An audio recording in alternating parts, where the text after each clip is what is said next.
If you have chronic low back pain, sciatica, pain from your herniated disc or bulging disc, or maybe you're post-fusion and you want to find out how to use core strength to gain control over your pain, gain control over your symptoms, but work towards more resilience so that you can live pain-free, this video is for you.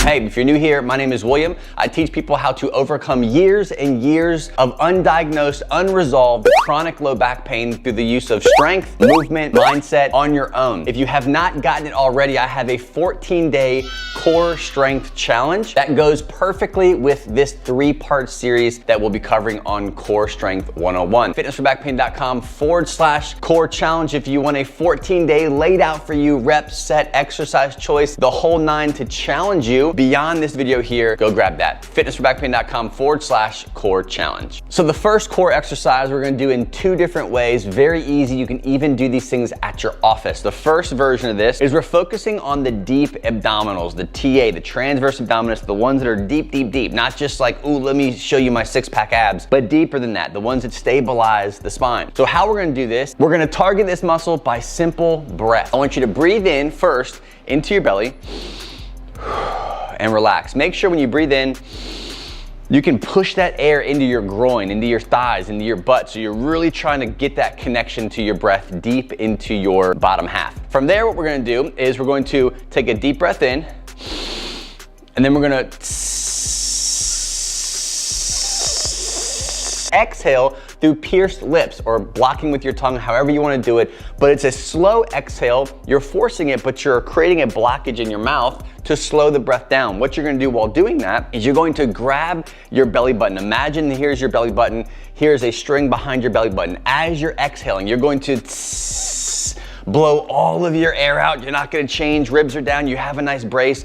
But as you near the end of your breath, you're going to act as if there's a string behind your belly button, and you're gonna pull that string back towards your low back. You're not gonna see a lot of change. What you don't wanna see is as you exhale, you see yourself sucking in. We're not sucking in, we're not doing that. What we're doing is we have a flat, braced abdominal wall here.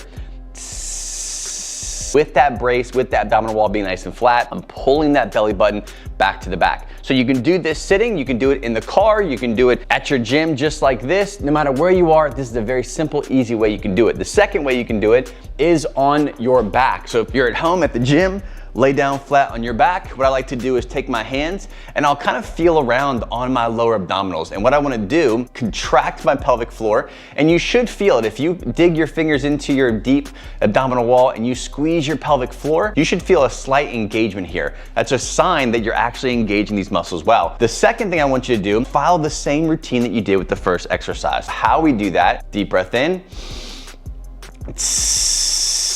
and you're doing the exact same thing, making sure that we're not sucking in our stomach, we're not flaring our ribs, we have a nice neutral low back, everything's nice and tight, everything's nice and flat here.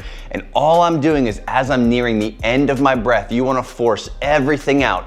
As I near the end of my breath, I'm really trying to pull that string, pull that belly button back towards my lower back. And that's gonna really get a deep core contraction. You should really be able to feel it at the end of your breath, super tight, super contracted right in this area. The second exercise we're gonna do are stability ball opposition squeezes. We're gonna level up what we just did. How you do that, you grab a stability ball, you can grab a small child, a dog, a pillow, whatever you have, as long as it's it gives you some resistance, you're good to go. How we're gonna do this is we're going through the same motions. Find your neutral pelvis, neutral low back. You don't have to flatten your back out. We're gonna do that. Find neutral, ribs are down, you have a slight brace here. Same idea, but what now we're gonna do is bring both of our knees up to touch the ball. We're also gonna take our hands and put them on the opposite side of the ball. What we're doing during the exercise is not only are we pushing the ball towards our legs, but with our legs, we're trying to push the ball towards our hands.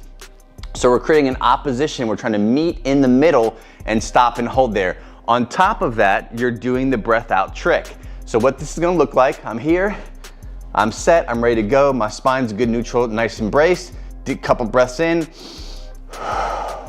Inhale.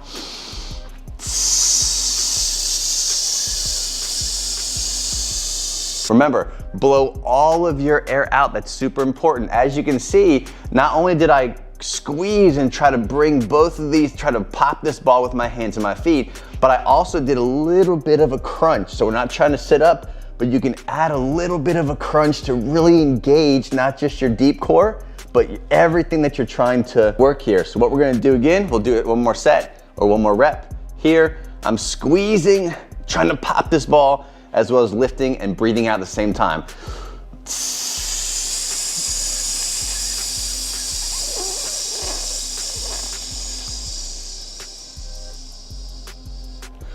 Woo! It burns. If you do reps of that, it's gonna be good. For these 2 exercises, I want you to do. For the first exercise, you're gonna do 10 to 15 breaths. Now be patient. You have to give yourself body to adapt to what you're doing. Do 1 exhale for the exercise number 1. Take a few breaths in and out, then do it again. Start with 10 reps and you should be good. For this exercise here, start with 10 reps and work your way up to about 15. It's gonna burn. Give yourself a chance to take a few breaths in between each rep as you're beginning. Once you get better, your body becomes more conditioned to what you're doing here with the breath and the deep contraction and the belly button being pulled back and the squeezing, all the things that are happening. Your body will adapt. It'll become more stable, more strong, have more endurance. Your breathing will be more controlled. You'll feel like you have actually control over your body doing this. So keep up with it. Practice, practice, practice. Stay tuned for next week's part 2. We're gonna level this up and take you to the next stage. And don't forget, go grab that free 14-day core strength and endurance challenge. Go to fitnessforbackpain.com/core challenge. I'll give you the exercises, reps, whole 14-day workout that you can follow along to, along with the exercises you learned today. It's a great supplement. fitnessforbackpain.com/core challenge. And I'll see you next week.